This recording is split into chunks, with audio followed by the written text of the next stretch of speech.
Good morning, everybody. Thank you for joining us for today's webinar.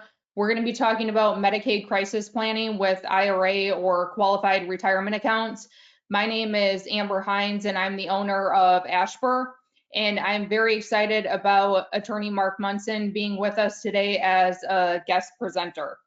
If you have any questions throughout today's webinar, feel free to type those into the questions into the questions box of the GoToWebinar task board. And then also you can find a copy of today's handouts in the handout portion if you're interested in following along through the handouts. So again, my name is Amber Hines. I founded Ashbur to specialize in A-rated insurance carriers that offer both Medicaid crisis planning solutions as well as pre-planning solutions through hybrid long-term care insurance policies. I have been working with elder law and estate planning law firms for the last 15 years on crisis Medicaid planning. And I'm very excited about attorney Mark Munson being with us today. He is a certified elder law attorney and he practices primarily in Wisconsin. Mark and I usually see each other quite frequently at NALA events and other national elder law and estate planning events, but this year we have not. But I'm very excited for Mark to be with us today. If we sound very similar, we're actually both from Wisconsin, although I don't live there anymore. But I'm happy to have Mark with us. And Mark, if you want to go ahead and start us out today talking about the asset limitations for single and married couples, that would be great. All right. Thank you, Amber, and thank you everyone for attending. Likewise, I'm excited to have this opportunity, and there is a lot of material that we've put together for this particular webinar. So we're going to move through it pretty quickly and pretty rapidly in an attempt to try to get through it all. So hopefully for this first slide, this is not new information for most of you. Medical assistance or Medicaid is a means tested program, meaning that we're going to look at the person's means to see if they can qualify for the benefit. In the case of long-term care, Medicaid is important because it's the only real government program that pays for long-term care for individuals who don't have the means to pay for it for themselves. So the biggest reason that most people don't qualify for Medicaid is because their assets are over the asset limit. So if you're single, the asset limit generally across the country is just $2,000, which is of course very, very, very low. The asset limit, if you are married, what this generally means is where there's one spouse in the nursing home or a long-term care home, assisted living, but the other spouse is living at home, who we call a community spouse. That spouse, under spousal impoverishment rules, is allowed to keep additional assets in order to prevent impoverishment. Right now, the general limit on that is $128,640. How you arrive there is not part of this presentation, but just know that for married couples, that spouse who is not in the nursing home is able to keep more than just the individual asset limit, which again is generally $2,000. Perfect. Okay. And when we talk about Medicaid planning, we're really talking about qualifying somebody for government assistance by either spending down or otherwise protecting a person's assets so that they can meet the financial requirements that Mark just talked about. Medicaid planning can be divided into two different types. There's pre-crisis planning, where we don't have somebody that is in immediate need of care, so we have some time to plan for a potential crisis in the future. And then there is crisis planning, which is what today's webinar is really going to be focused on. Whether we are pre-crisis planning or crisis planning, one of the most difficult assets to plan for are qualified retirement or IRA accounts. Many people are familiar with the statistic that there are 10,000 baby boomers that are turning age 65 every single day. That means that there's over 300 per hour that are turning 65, and that is 73 million baby boomers over the next 10 years that will be turning age 65. This group controls the majority of the 29 trillion of qualified retirement or pre-tax accounts, and that's really what today's webinar is focused on, is pre-tax retirement accounts and Medicaid planning. So when we're talking about the 29 trillion of qualified accounts, this is going to include traditional IRAs, 401ks, 403bs, 457s, and thrift savings plans. And it really just depends on where the individual was employed, as far as whether they have a 403b, a 401k, or if they have a traditional IRA account. All of these are pre-tax accounts that are going to be difficult to plan for when it comes to Medicaid crisis planning. Qualified retirement accounts have doubled since the year 2000, and since the year 2007, qualified retirement accounts have increased by $18 trillion. We're really seeing a large increase in the amount of pre-tax accounts that clients have when they come into elder law and estate planning attorneys' offices. And one of the primary reasons for that is you're not seeing a whole lot of clients that have pensions anymore. Instead, they have pre-tax accounts that are going to be more difficult to plan for. And Mark, if you want to talk about the types of retirement accounts. Sure. I'll cover that. So real quickly, you'll see on this slide, most of you are probably familiar with all of these. There's the traditional IRA, the Roth IRA, 401k plans. There are Roth 401k plans. There's 403b plans and Roth 403b plans. So these are just some of the type of retirement accounts that we have. Next slide, Amber. So the retirement accounts are special accounts because of the income tax treatment or the income tax law that surrounds these accounts. So for non-Roth accounts, the traditional IRA, the traditional 401k, the traditional 403b, the general rules are that the money that you put in is never been taxed, so it's pre-income tax. As you put it into these types of accounts, the earnings grow tax-free, so the interest, the dividends, capital gains, there's no income tax on any of the earnings. But when you take the money out, presumably in retirement or that it's inherited by somebody, that money is going to be income for purposes of income tax.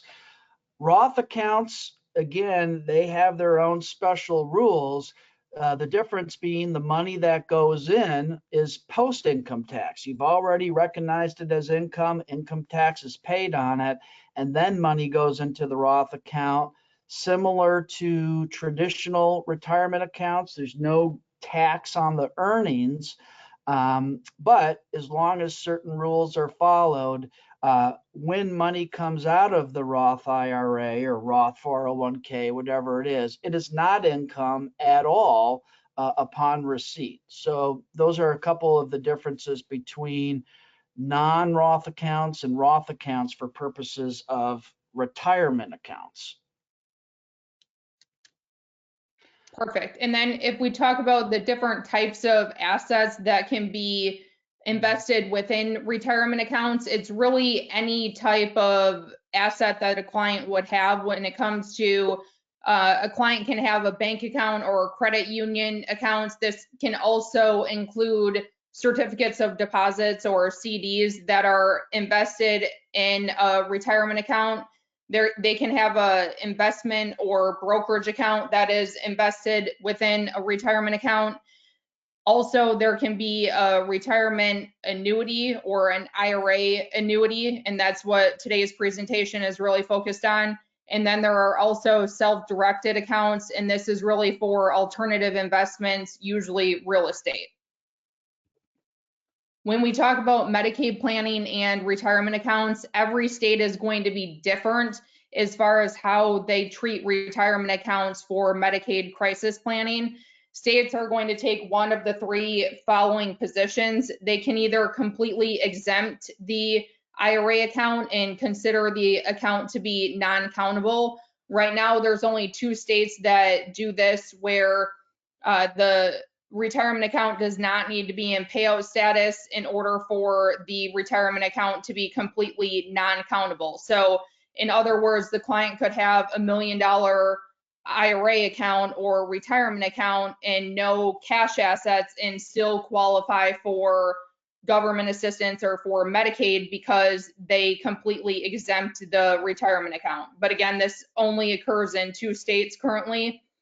States can also take the position that the IRA is exempt if the retirement account or if the retirement owner is receiving their required minimum distribution or regular systematic payments. This is pretty common that states will exempt the retirement account as a countable asset, but they will count the income from the RMD or the regular systematic payments out of the account as countable income. And then finally, some states will take the position that the retirement account is completely available or it is a completely countable resource. And it may be different in your state for a community spouse and for an institutionalized spouse's retirement account. In other words, they can count one spouse's IRA or retirement account as countable and the other spouse's retirement account as non-countable. 2 examples of this would be Wisconsin and Pennsylvania, where the community spouses' retirement accounts are protected in those states, but the institutionalized spouses' retirement accounts are countable. So when the institutionalized spouse's retirement account is countable, then we have to deal with that or spend down the retirement account before the person is going to be eligible for benefits. Planning is going to be the most complicated in states that consider retirement accounts to be an available or accountable resource. And like I said, most of the country treats qualified accounts this way. Currently, 40 states do. Why Medicaid crisis planning with retirement accounts is so complicated. It really comes down to the fact that income taxes will be due, like Mark talked about, with these being pre-tax accounts that have not been taxed before. When we take the money out, or if we were to try and transfer ownership of an account, it is going to be considered a taxable event to try and do that. So we have to take into consideration the income taxes that would be due when we're talking about Medicaid crisis planning. This is a map here that's showing the institutionalized spouses' retirement accounts, whether they are countable or exempt in your state. You can see that in the orange states on the screen here, that these are representing the states that consider the institutionalized spouse or the Medicaid applicant's retirement accounts to be either completely exempt or exempt if the person is receiving systematic payments out of the account. All of the states that are in white here are showing the states that consider the institutionalized spouse or the Medicaid applicant's IRAs to be countable resources. You can see that most of the United States is in white here. That is showing that most states do consider the institutionalized spouse's retirement account to be available or countable. This is a slide that's showing the community spouses' retirement accounts, whether they are countable or exempt in your state. You're seeing that more states here are in orange. Like I mentioned, Wisconsin and Pennsylvania are 2 states that consider the community spouses' IRAs to be completely exempt, whereas the institutionalized spouses' accounts are countable in those states. So more states in orange here because we're talking about the community spouses' retirement accounts versus the institutionalized spouses. When we talk about the different types of annuities, there's 2 main types. There's a deferred annuity and an immediate annuity. A deferred annuity is going to consist of principal that is invested within the deferred annuity that can be withdrawn or annuitized at a later date. A deferred annuity can be surrendered and is revocable. Therefore, deferred annuities are always going to be considered an asset for Medicaid qualification purposes. The reason being is that this is a cash asset that the client does have access to the cash surrender value. So this is going to make it a countable asset for Medicaid qualification purposes. If we look at immediate annuity, an immediate annuity is going to be a contract that is annuitized within 1 year of the purchase date, which means that it's going to pay out principal and income over a certain period of time, either life expectancy or a term of years or months. Generally, the election to annuitize an annuity is going to be irrevocable and cannot be undone or changed back to a deferred annuity. So an immediate annuity is strictly an income stream that's going to be considered irrevocable once that client makes the election to annuitize that contract and receive payments within 1 year. An immediate annuity cannot be surrendered and is irrevocable as to the payment structure. And so this is going to be considered income for Medicaid qualification purposes, but sometimes it can also be considered a transfer for less than fair market value, which we're going to talk about if the annuity does not meet certain criteria. And A it's Medicaid worth compliant noting, annuity, Amber, if you don't mind, immediate annuity or a single premium immediate annuity that is used to convert excess countable resources into an income stream. So it's basically taking a lump sum of assets that a client would have when they invest in a Medicaid compliant contract, and it is converting that into an income stream so that it's no longer an asset for qualification purposes for Medicaid. A Medicaid compliant contract has to contain certain language if it is purchased with non-retirement or non-IRA funds. It must comply with the Deficit Reduction Act of 2005, which would mean that the contract is going to be completely irrevocable, non-assignable, actuarially sound, make equal payments, and name the state Medicaid agency as a beneficiary unless there's a community spouse, a disabled child, or a minor child. All of these requirements are pretty specific as far as we can't change any aspect of the contract once the annuity is purchased. One thing that causes some confusion is the actuarially sound requirement. The actuarially sound requirement in most states other than 3 means that the annuity must return the principal plus interest within the person's Medicaid life expectancy. So we can't structure the annuity longer than life expectancy, but it can be shorter than life expectancy. And all of these requirements are referring to an annuity that is purchased with non-IRA or non-retirement funds. Whereas if we look at an annuity that is purchased with retirement assets, they don't necessarily need to meet all of these requirements.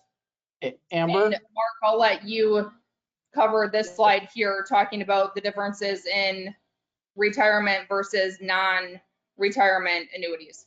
Sounds good. Amber, if we could we go back 2 slides? Yeah. So I think one thing worth mentioning is that for item number 2 in an immediate annuity, it's important that when you're working with a client who may have an immediate annuity, to check to see if that annuity could also be potentially treated as an available asset. And Amber, do you want to comment on that real quickly? How an immediate annuity might be treated by a Medicaid state agency as an available annuity? Because we tend not to think, hey, if I'm getting a monthly check and there's nothing I can't surrender this thing, and if I'm just getting a monthly check, how could this be an asset? But sometimes these types of immediate annuities can be an asset. Correct. Yeah. So a lot of people are under the assumption that because an immediate annuity, once it is annuitized, the payment stream is going to be completely irrevocable. So we can't change how the annuity is making payments or the structure of the payments, but an immediate annuity can be considered assignable, and it can be considered to have a not a surrender value, but have an available cash amount that A companies, purchase value.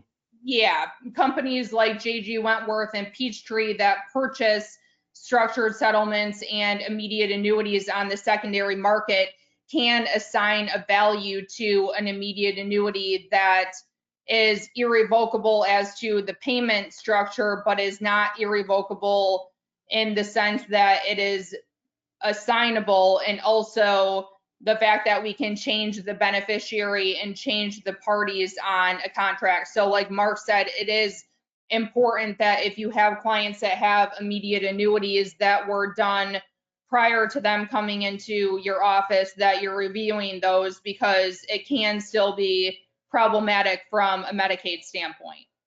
And we just bring this up because we had a case this week or last week that where this was an issue.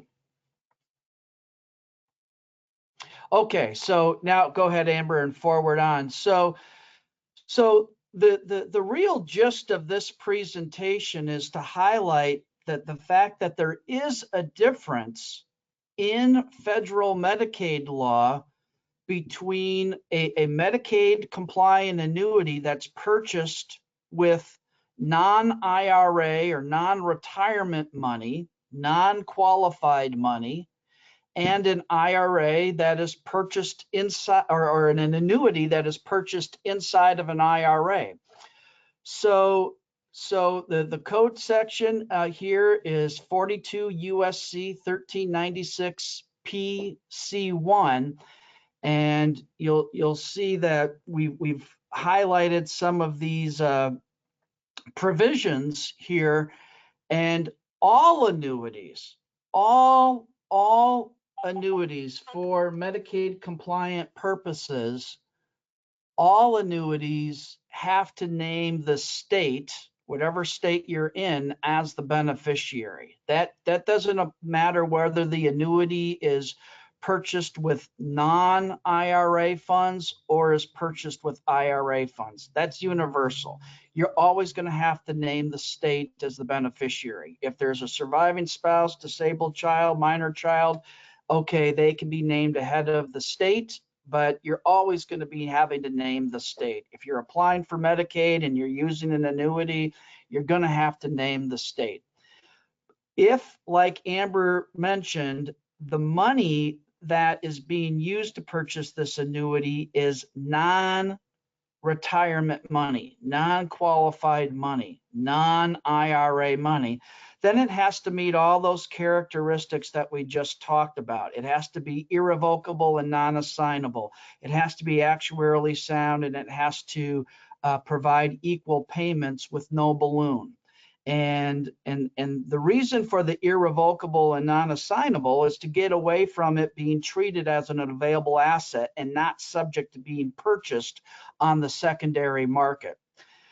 If the annuity is purchased inside of an IRA, if it's purchased inside of a traditional IRA, a Roth IRA, then the rules are different under the federal statute. So this means it applies, or ought to apply, in all 50 states.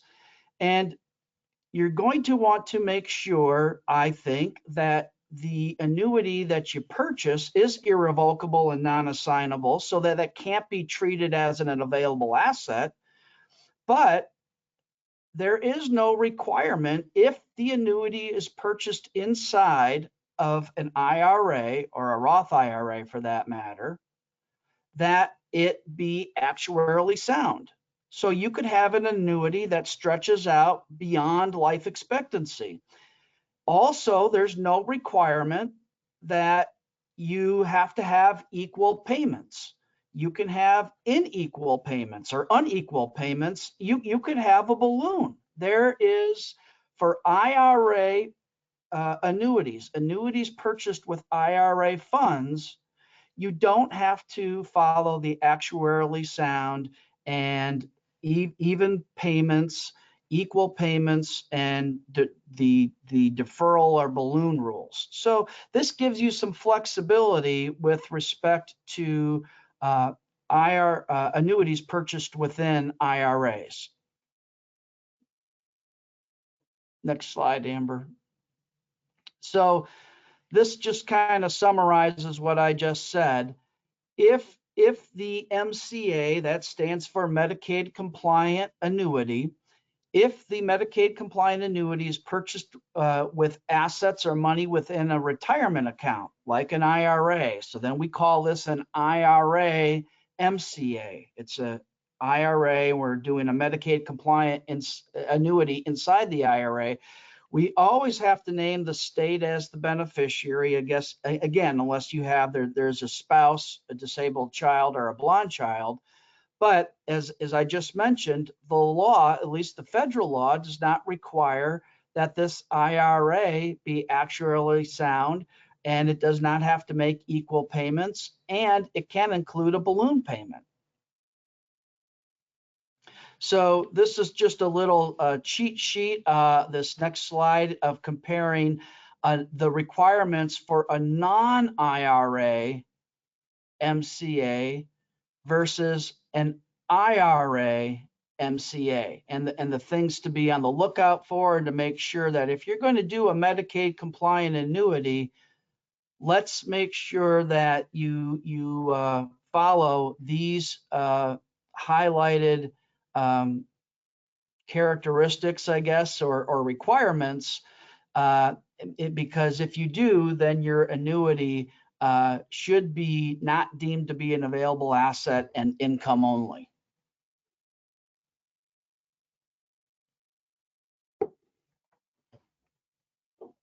So Amber, I'll let you take over with this slide.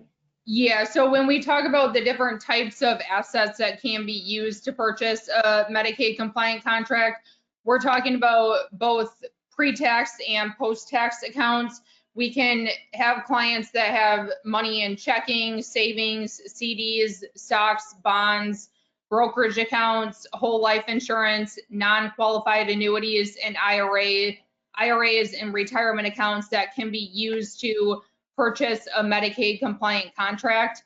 If your clients have stocks and bonds or brokerage accounts that they're interested in spending down by way of a Medicaid compliant contract, those accounts would need to be liquidated to a cash position before purchasing the Medicaid compliant contract, because there is not currently a way to do an in-kind transfer of these types of accounts into a Medicaid compliant contract. Whereas if your clients do have whole life insurance policies or non-qualified annuities that have pretty substantial gain or deferred interest, we can do a 1035 exchange of an existing life insurance or annuity contract into a Medicaid compliant annuity.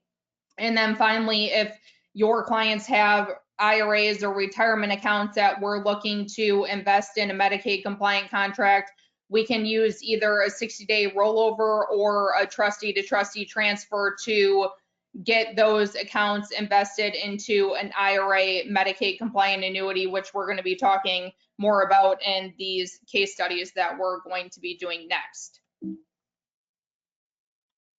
So first, we're going to talk about a single person or a single Medicaid applicant that does not have a spouse.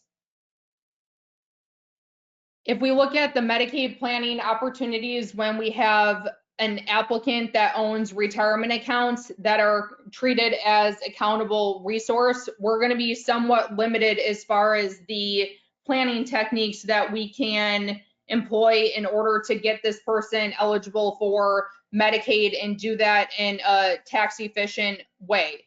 So when we talk about the options for a single Medicaid applicant that has retirement accounts, in the case of a single applicant, we don't have the luxury of being able to use the spouse as far as transferring income or liquidating accounts and transferring the net amount over to the spouse. So we're really limited to a gift and annuity plan or a IRA Medicaid compliant annuity, or we can look at a combination of options 1 and 2.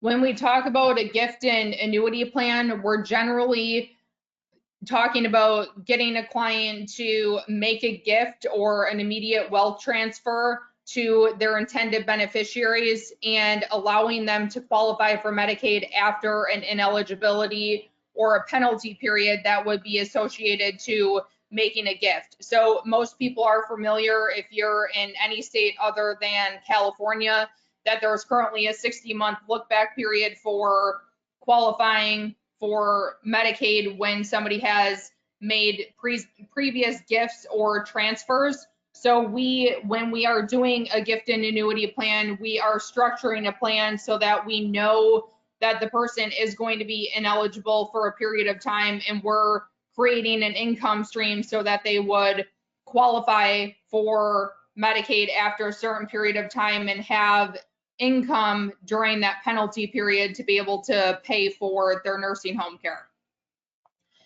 When we're talking about gifting retirement accounts, we really can't gift retirement accounts because it's going to create an issue as far as income tax purposes for the client. So if we have a client that has a large retirement account, we can't just gift that to a child or to a spouse without the Medicaid applicant having to incur the immediate tax consequences on that retirement account.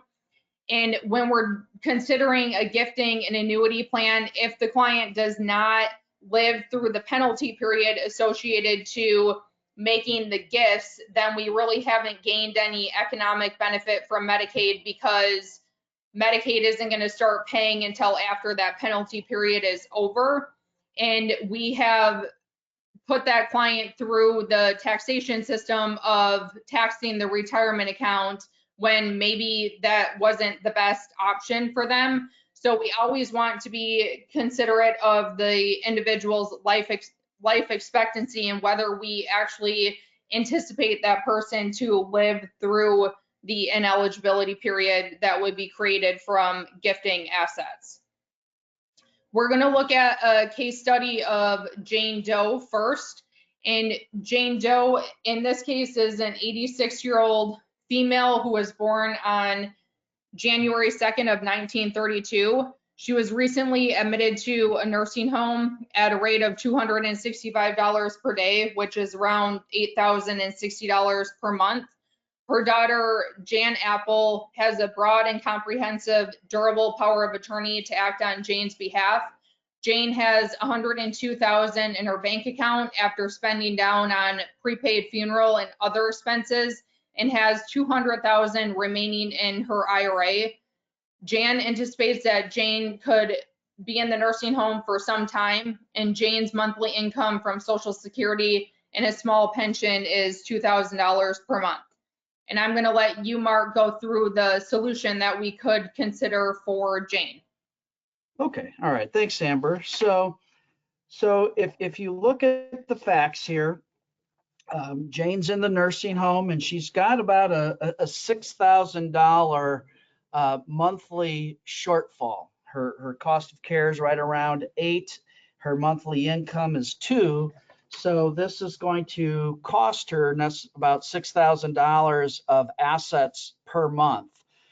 So, you know, we kind of look at her assets are $102,000 of cash. We'll say she sold her home and's got that money in her checking account now, and she also has an IRA for $200,000. So Jane has $300,000. So one of this example you'll see at the bottom of the slide is kind of based on Wisconsin rules, but the concept applies in all 50 states. You just need to apply your rules, except for perhaps California. So what we thought of doing here is, out of that money in her checking account, Jane makes a gift of that money for $101,000. So that would leave her checking account with $1,000 in it. She started with 102. She gifts 101. Her checking account now has $1,000 in it. By gifting that $101,000 to her daughter Jan, she's going to have a 351-day penalty period. So that's right around 11.5 months.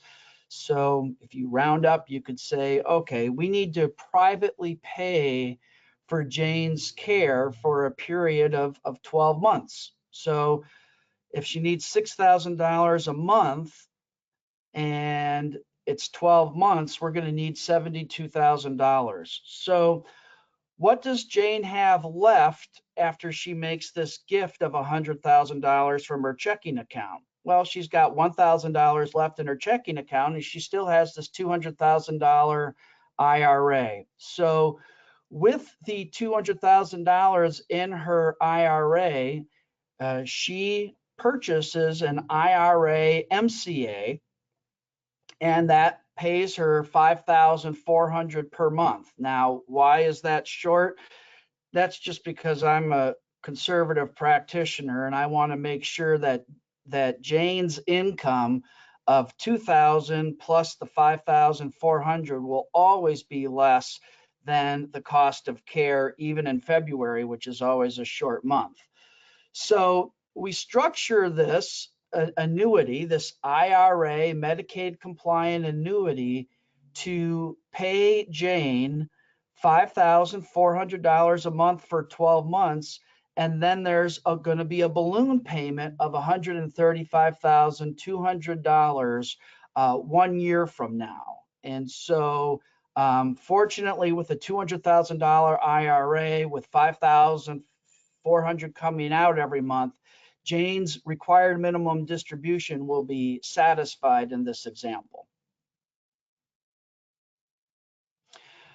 So now the question comes up, Jane, if you remember from our fact pattern, that Jane could live for a long time in the nursing home. So we have, and we'll say that is the case. Jane is still alive, she's still well, and now the 12-month term of this annuity is over.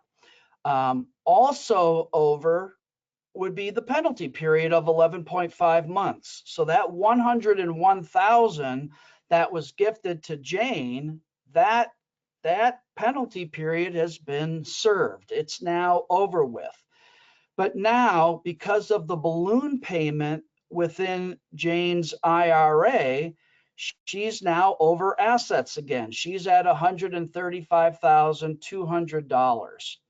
And so what do we do with this $135,200? Well, as an example, Jane could withdraw $92,000 from her IRA. Now, if she withdraws $92,000 from her IRA, that is all income for income tax purposes. And so we're going to have to be mindful that Jane's going to have to pay the United States Treasury, and in this case, I based it on Wisconsin, would have to pay the Wisconsin Department of Revenue some income tax. So out of the $92,000, we take $21,200 of that, and we make estimated federal and Wisconsin income tax payments. So Jane's kind of prepaying her anticipated income tax liability. And then with what's left over, she gifts $70,800 to her daughter, Jan. And this will create a second penalty period of 246 days.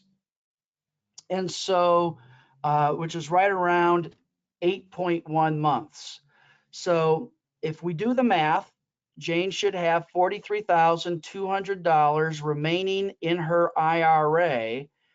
Jane then purchases another IRA MCA that will pay her $5,400 per month for 8 months. And that will allow her to privately pay for her care during this second penalty period.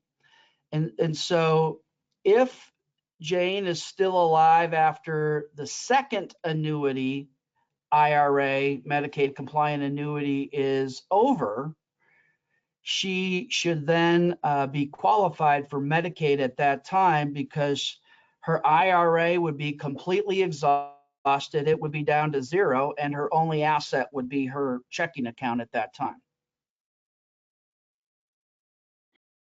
Mark, we have a quick question here that I'd like to address now versus at the end. We have a question related to how this penalty period of 11.5 months was calculated. The individual is asking why there would not be a 60-month penalty versus the 11.5 months.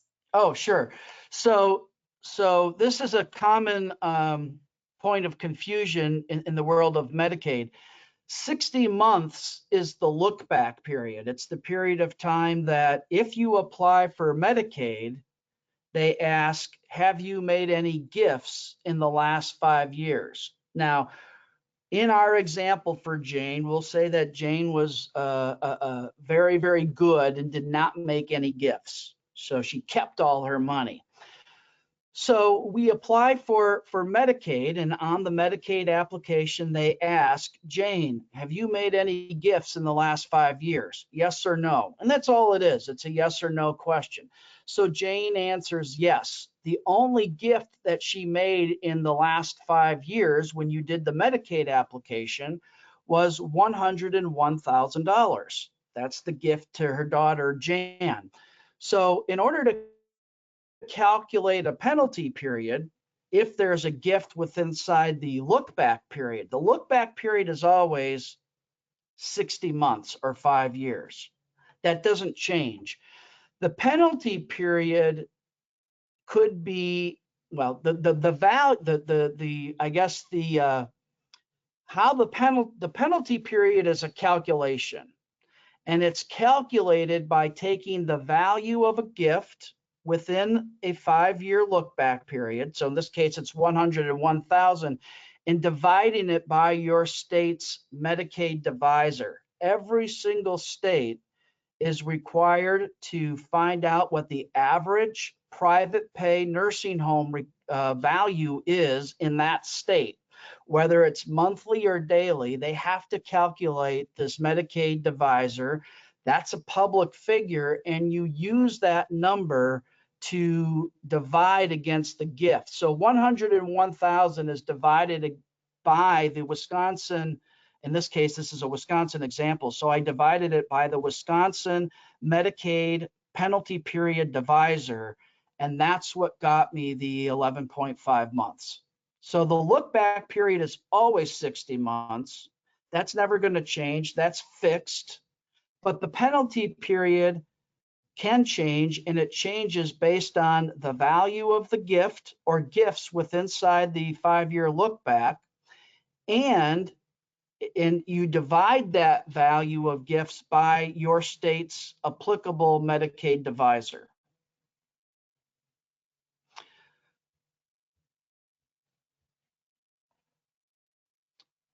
Okay, so go ahead, Amber. Yeah, so if we talk about the advantages of doing the IRA MCA with the balloon payment, we're allowing Jane to make gifts to her intended beneficiaries and use the IRA dollars to pay for her care during the ineligibility period.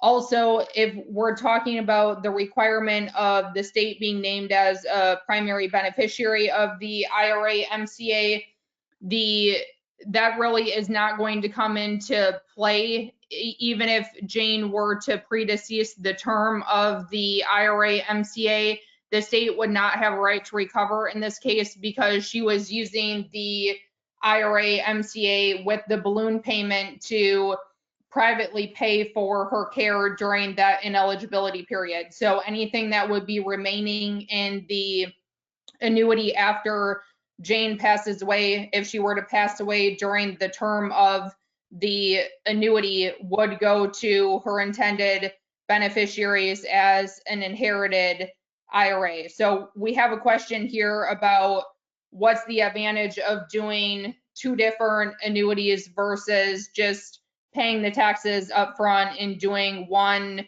annuity from the beginning. Mark, if you want to talk Sure. to that point, and then we'll move on.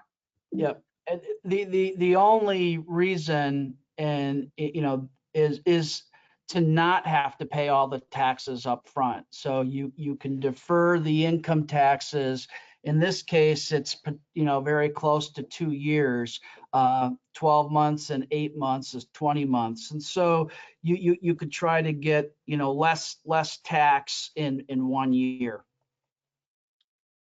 Okay, perfect. So we're going to move on to, this is the same example of Jane Doe, who is still a single Medicaid applicant without a spouse who is applying for Medicaid. In our first example, we were dealing with some after-tax dollars as well as an IRA that was worth $200,000. In our fact change, we have increased the IRA to $500,000, and we're assuming that Jane does not have any other after-tax accounts or checking or savings account, but she basically just has a checking account under the $2,000 asset limitation. So she has a $1,000 checking account and a $500,000 IRA that we need to deal with in order to get her qualified for Medicaid. And I'll let Mark, you go through the solution for Jane Doe with the fact change. Sure. So in this case, this is where clients have their big concerns all the time. Is this is a fairly decent sized annuity.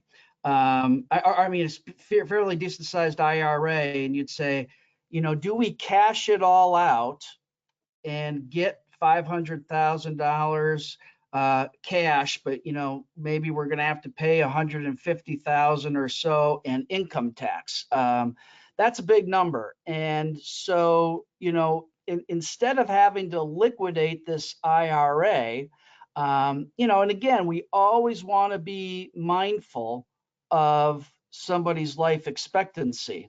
If they're going to live for 10 years, that's different than if they're going to live for 2 years. And you always have to look at that because you're going to look at the advantages of each approach of whether you want to incur taxes sooner rather than later. So in this case, I'm giving we'll say that Jane's life expectancy maybe isn't all that great. Maybe it is only 2 years. So if someone's going to die likely in 2 years, would you want to withdraw $500,000 from the IRA and pay all the tax on that? Most people would probably say no. So what we could do in a case like this is Jane purchases an IRA MCA that'll pay her only $125 a month for 11 months. And then there's a balloon in month 12. Why do we need to do it this way? Well, we need to make sure that Jane's going to be able to get her month required minimum distribution now. There are no required minimums in 2020, as we know, because of the pandemic, but there's no guarantee on that for next year, 2021. So Jane purchases this Medicaid compliant annuity. It's only going to pay $125 a month. That's not enough for her to pay her nursing home bill. She only has $1,000 in her checking account. She now should be able to go on Medicaid.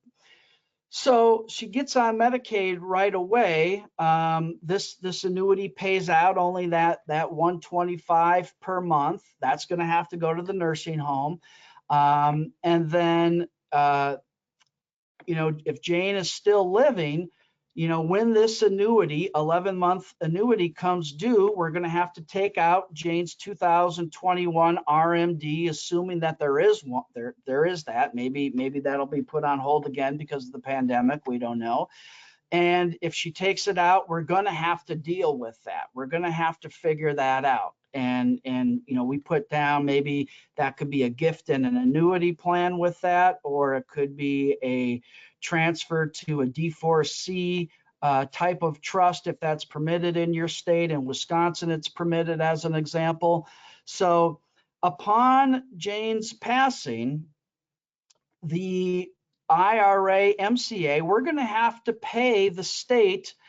In this case, if we're dealing with Wisconsin, we'd have to pay the state of Wisconsin. So it's important to understand we're not paying. We are certainly paying. We're just paying at death, and we are not accelerating the income taxes on this rather large $500,000 IRA.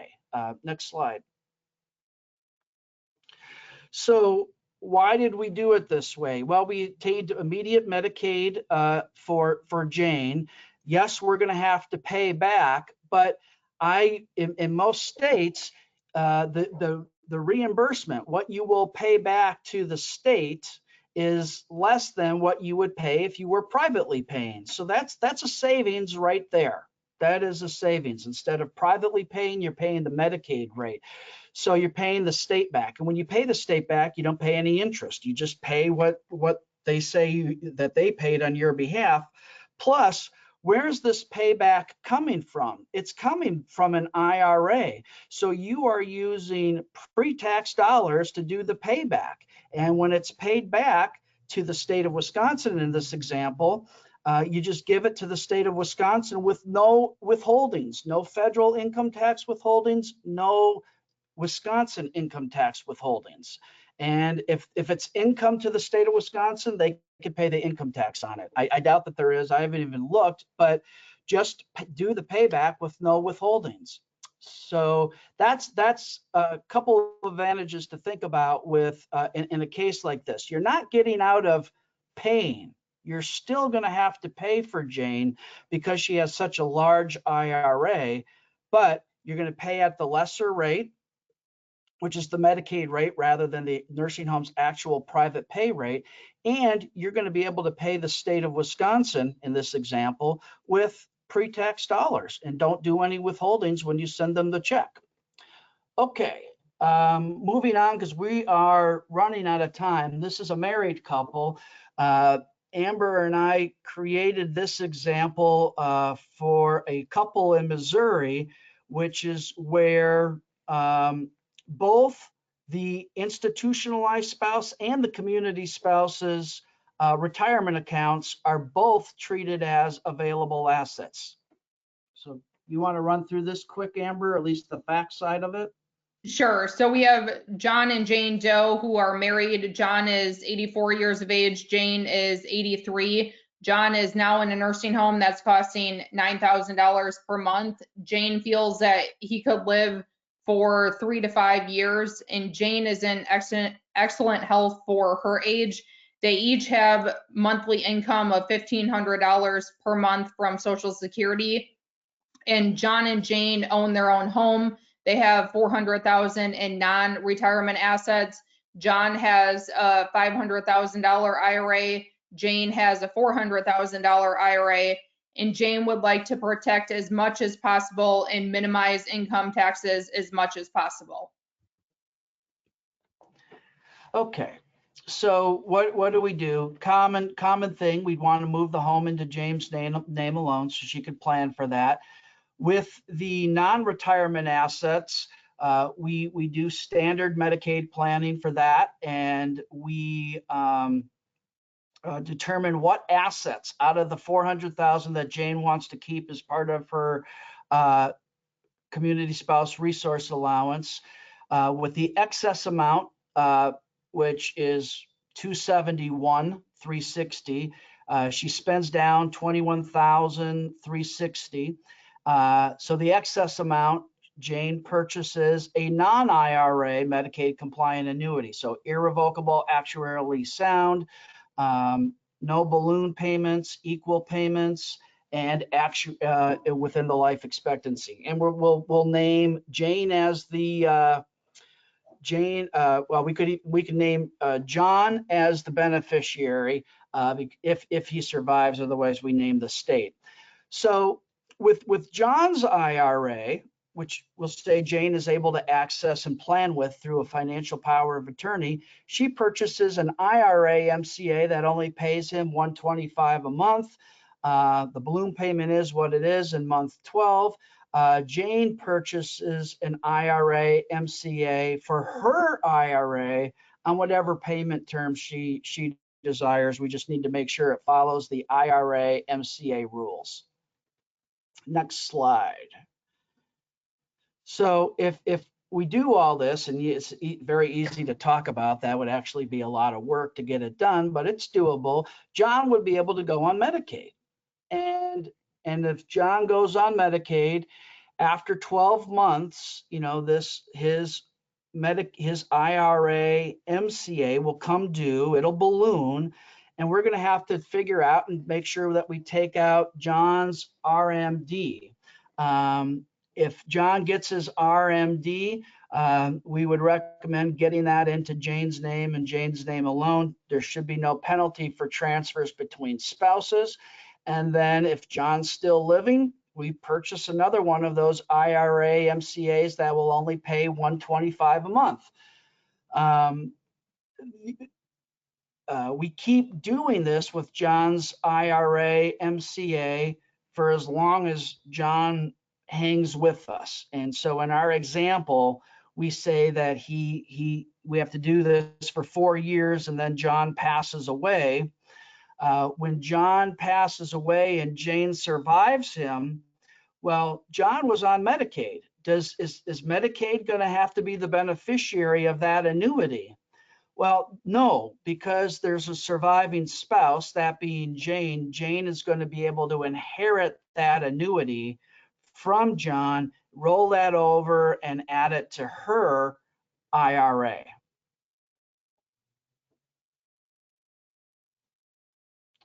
So advantages here is that we are able to get John qualified for Medicaid right away. We minimize the income tax payments from John's IRA while he's alive. We could certainly have structured the payments to be equal to his RMD. I mean, you have flexibility in doing all that. And as long as Jane survives, there would be no payback to the state Medicaid agency. And you're really trying to, you know, with this type of planning, just save and preserve the income taxes to the greatest extent possible. Awesome. Okay, so it does look like we have a couple of questions here. One is related to, can you still do this type of planning if you live in a state that has a high penalty divisor, for example, $12,000 per month? I'm assuming this person is referring to the first example where you were talking about gifting assets, and the answer would be yes, that the penalty period would be adjusted according to what your state divisor is. So in Mark's example, the penalty period was around 11 and a half months, but if your cost of care is greater, like $12,000 per month, then the $101,000 that was gifted is going to create a shorter penalty period because you are dividing the gifts by a larger number. Right. It's really, you know, to calculate the penalty period, it's you look at the gifts and you add up the gifts, and then you divide by this number. The higher the Medicaid divisor number is, the shorter the penalty period will be. The lower the number is, then the longer the penalty period will be. So it's kind of this inverse relationship. But if you have a Medicaid divisor that's $10,000 a month compared to a Medicaid divisor that's $5,000 a month, if there's a $200,000 gift, 10,000 is going to create 200,000 divided by 10,000 is going to create a 20-month penalty. 200,000 divided by 5,000 is going to create a 40-month penalty. Perfect. Okay. And then we have one question here. I'm not sure, Mark, if we'll be able to answer this or if I'll give you this question offline, but this question is related to how do you plan for a married couple with a blended family that wants to gift assets to their respective children? Do you typically plan for this family as though they're single individuals? Well, if we're talking pre-planning, it depends how the client wants to do it, but sometimes maybe we would make two separate gifts, and we do one trust. We gift assets to one trust for one child, one spouse's children, and then different assets to a different trust for the other spouse's children. There's ways to skin the proverbial cat, so to speak. Okay, great. So it looks like we got to all of the questions that people had, and we are over on our time. So I want to thank everybody for joining us. Thank you, Mark. If anybody has any questions for myself or Mark, both of our contact information is on the slide here, our email and phone numbers. But thank you, everybody. Happy Thanksgiving, and thank you, Mark. Thank you, Amber. Thank you, everyone, and have a safe and happy holiday. Take care.